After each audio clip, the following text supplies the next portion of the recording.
Yesterday, Mark was tired because he had walked to work.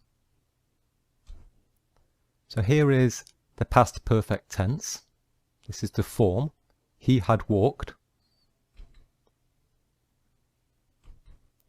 And in this example, there are two actions or events from the past.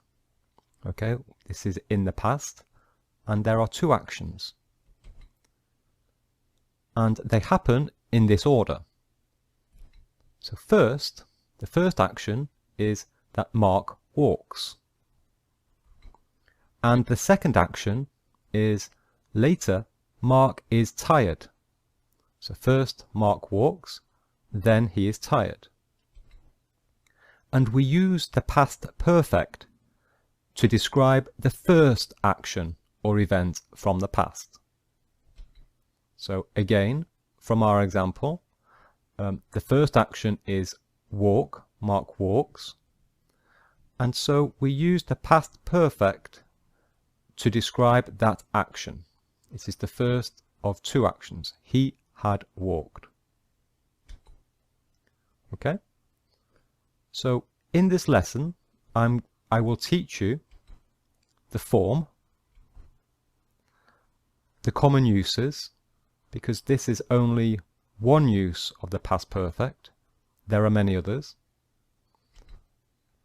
And also, at the end of the lesson, there is an exercise to test your understanding.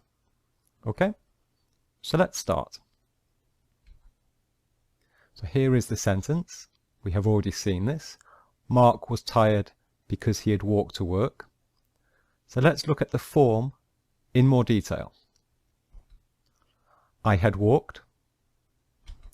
You had walked. He, she, it had walked.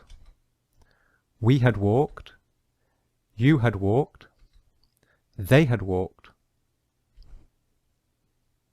So the affirmative form is subject, then had, and had is the past simple of the verb have,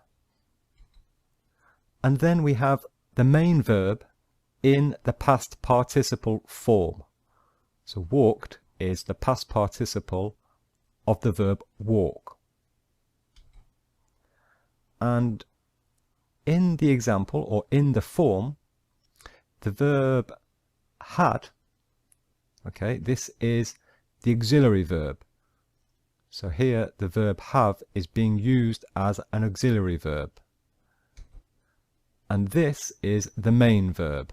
So walk, or walked, is the main verb. Okay? The contracted form of the affirmative form. So here is the full form, and here is the contracted form. I'd walked. You'd walked. He'd walked.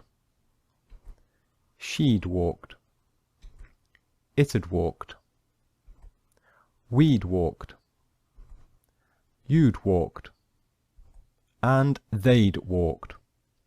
Okay, so we are replacing the letter H and A by an apostrophe. Okay, so as always, the contracted form, we normally use it in spoken English. Okay, it is rare that we actually write it unless it is direct speech. Okay, so this is the contracted form. The negative form. He was happy because he had not walked to work. He had not walked to work. I had not walked. You had not walked. He, she, it had not walked. We had not walked. You had not walked.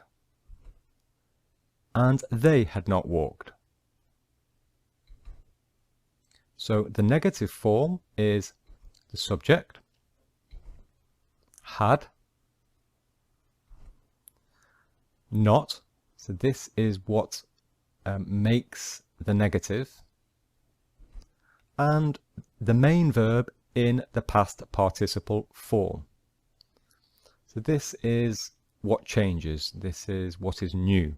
This is the word not in the middle, in between the word had and the main verb. The contracted form of the negative: I hadn't walked, you hadn't walked, he hadn't walked, she hadn't walked, it hadn't walked, we hadn't walked, you hadn't walked, and they hadn't walked. Okay, so that is one way of forming the contracted form of the negative, and we also have a second method. We can also say I'd not walked, you'd not walked, he'd not walked, she'd not walked, it'd not walked, we'd not walked, you'd not walked, and they'd not walked. So for the negative, you have two choices for the contracted form. Question form: had she walked to the airport? Had I walked? Had you walked? Had he, she, or it walked? Had we walked? Had you walked? And had they walked?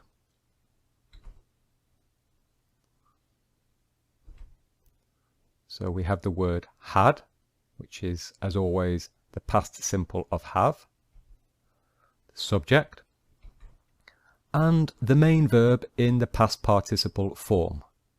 And very important, at the end of the sentence, we must write a question mark,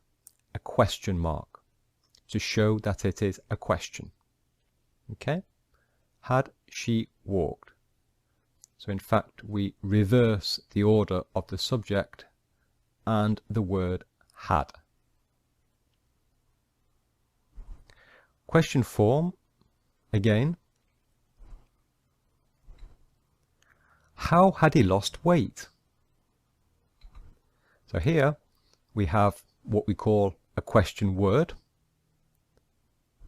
and then we have the usual question form. Had he lost? Where had she been? So again, we have the word where, which is a question word, and then the question form. Had she been? What had he eaten? Question word, followed by the question form, with always a question mark at the end. So the form is a question word, either what, where, why, who, how. Then the verb had, the subject, and the main verb in the past participle form, with the question mark at the end. The past participle form.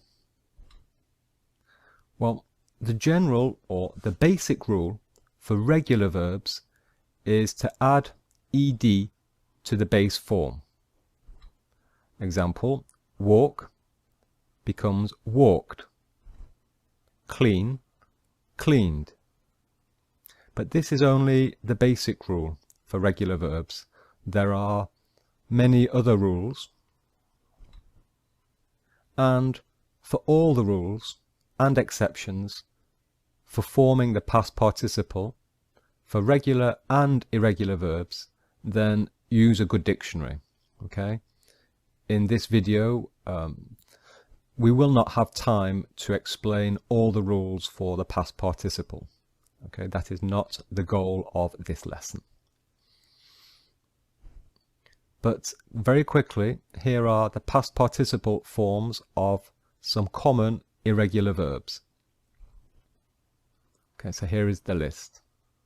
So very quickly: be, been, break, broken, buy, bought, choose, chosen, come, come, do, done, drink, drunk, eat, eaten, go, gone, have, had, make, made, run, run, say, said, see, seen, think, thought,